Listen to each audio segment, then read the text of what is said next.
जय जोहार संगवारी हो। आप सब जन देख सकते हो कि हमारे देश में किस प्रकार से मतलब पेट्रोल डीजल के मारा मारी चला है। और मैं एक पेट्रोल पंप में पेट्रोल डलवा आया हूँ फिर और वो जगह इतना लंबा लंबा लाइन लगे है गाड़ी मन के कि क्या बताऊं। आप वो सब तो तरफ भी देख सकते हो। मैं अभी खड़े हैं कहाँ बलौदा बाजार से सुहेला जा वाला रोड में, जहाँ गाड़ी में लंबा लंबा लाइन लग चुके हैं। कैमरा मैन सब डाला दिखा तुझे, वो साइड भी दिखा, लंबा लंबा लाइन लगे वाला भी दिखा, और ये साइड भी दिखा।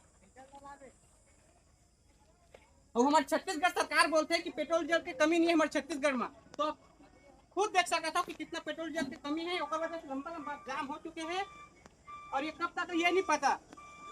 और देखो देखा आवाज संगारी मैं देखा था गाड़ी किस प्रकार से फंसे हुए हैं, जल्दी आओ।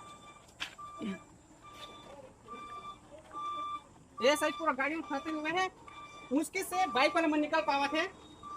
चार पहिया वहां तो बिल्कुल ही नहीं निकल पाए। चला आजा आजा। तो बहुत ही ज्यादा मतलब दिक्कत हुआ थी, किल्लत हुआ थे पेट्रोल डीजल के, मुश्किल से मिला थे। और कहीं पर तो पेट्रोल डीजल बंद ही हो जाते, मिला ही नहीं है। यही स्थिति है हमारे देश के और हमारे छत्तीसगढ़ के।